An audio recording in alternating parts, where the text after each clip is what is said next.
A'udzubillahi minasyaitonirrajim. Bismillahirrahmanirrahim. Alhamdulillahirabbil alamin wassalatu wassalamu syafil anbiya'i mursalin wa ala alihi wa sahbihi ajmain. Allahumma iftah alaina hikmataka wa anshur alaina min hazaini rahmatika ya arhamar rahimin. Rabbi shrah li sadri wa yassir li amri wa hlul 'uqdatam min lisani yafqahu qawli. Qala musannif rahimahullahu ta'ala wa fa'ana bihi wa bikum fi darin amin. Alhamdulillah, syukur kepada Allah Subhanahu wa taala.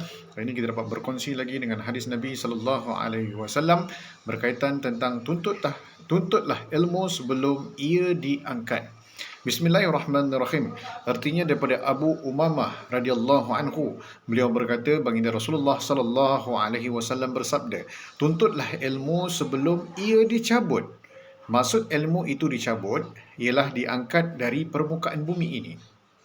Lalu Nabi mengisyaratkan dengan menggambarkan jari tengahnya dan telunjuknya sambil bersabda begini, orang yang alim dan orang yang belajar ilmu agama itu bersama-sama dapat mendapat pahala, dan orang yang lain daripada mereka berdua sudah tidak ada apa-apa kebaikan, melainkan orang-orang yang alim dan orang yang belajar ilmu agama itu. Itu yang dimaksudkan oleh baginda Nabi sallallahu alaihi wasallam.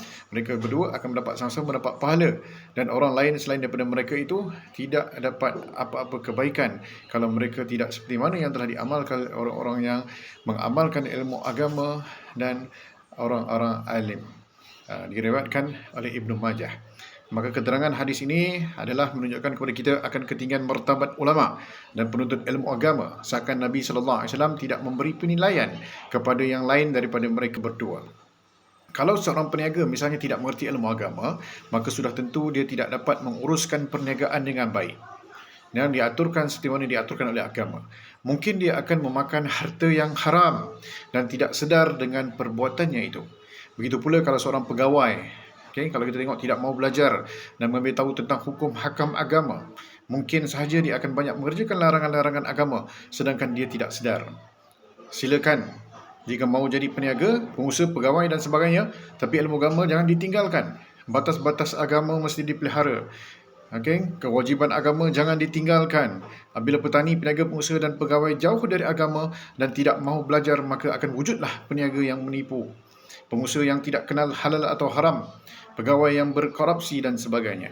Oleh itulah, kembalilah kita kepada agama, sama ada mengajar atau belajar, dan teruskan usaha kita dalam bidang masing-masing. Agama tidak melarang petani daripada bertani. Agama tidak melarang peniaga daripada berniaga. Agama tidak melarang pengusaha daripada usahanya dan daripada menduduki apa jawatan-jawatannya dalam kerajaan.